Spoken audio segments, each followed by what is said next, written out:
As China has become an economic powerhouse, it's also trying to expand its political influence and consolidate its position as an industrial giant. In recent years, it has turned its attention mainly to Africa, where it competes with many, mainly Western powers, for economic and political control over the region. You will see for yourself whether China succeeds in this regard, because even if they are fighting the Western European powers in Africa, the African states are discovering that it's not for free. What is the magic of China? That it can seize most of the continent's biggest projects for itself, and the Western countries turn a blind eye? Although it may seem that this is only the work of the West's incompetence and China's cheaper offer, there are many more aspects at play. For example, Angola. After 2002 civil war, Angola asked the International Monetary Fund for help. Result? Unable to meet the demands made by the International Monetary Fund, Angola turned to China. China's conditions? 70% of the contracts related to the construction of new projects were to be won by China, nothing more. A win-win situation for both countries. You can find more similar examples in Africa, as the Egyptian general Ahmed Abdin ordered the West during the construction of the new capital of Egypt. Stop telling us about human rights. Come and do business with us. The Chinese are coming. They are seeking win-win situations. Welcome to the Chinese. One of the biggest problems of the West could not be summed up better. The West flaunts human rights. China does business. Thanks to the fact that China does not care about human rights, it concludes one contract after another in Africa. Plus, it really is cheaper. African states do not have enough money to build large-scale infrastructure projects. The only financing option is a loan, and the difference there is huge.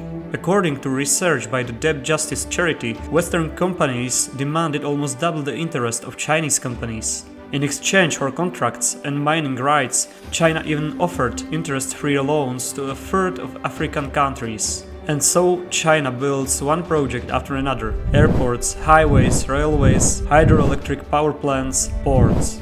African countries build infrastructure and reduce unemployment. China acquires mineral wealth, contracts for Chinese companies, influence in the world, and moreover, the base of its power.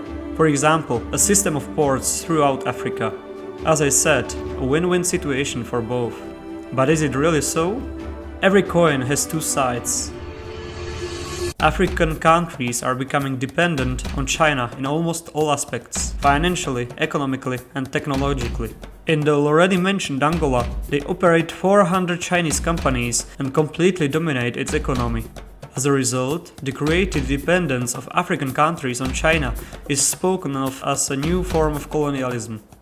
This relationship is evidenced by the case of Nigeria, where after the establishment of bilateral economic relations, they hoped that the treaty would lead to an equitable trade balance between both countries. Reality? China exports 10 times more goods to Nigeria as vice versa.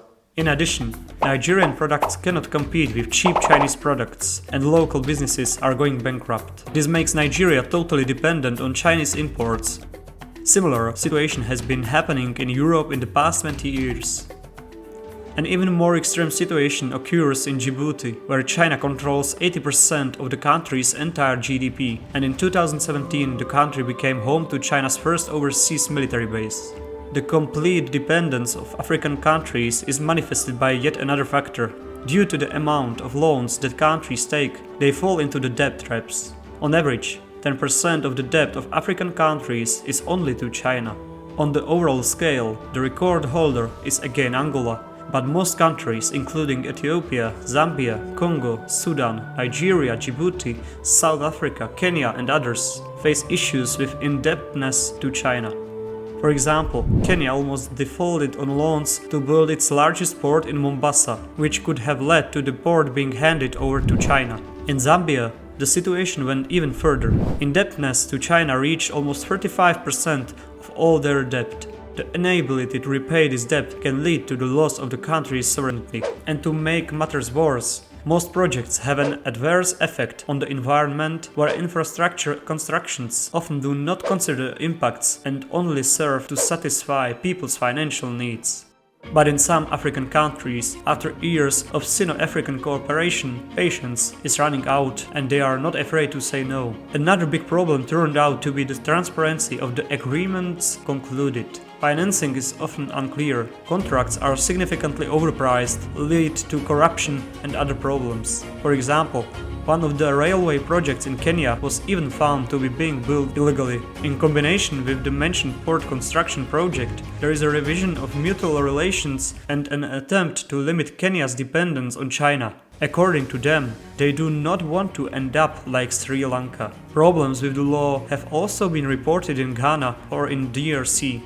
So it turns out that China's investment in Africa bring employment, impulses for the economy and development of infrastructure. On the other hand, they bring a high level of indebtedness and the debt trap, corruption, dependence on China, and in some cases even a threat to their own sovereignty. China established itself primarily by lending readily available money to everyone, which it conditioned on the vassal relationship of African countries to it, thereby stifling competition. African countries thus benefit from cooperation with China, but at what cost?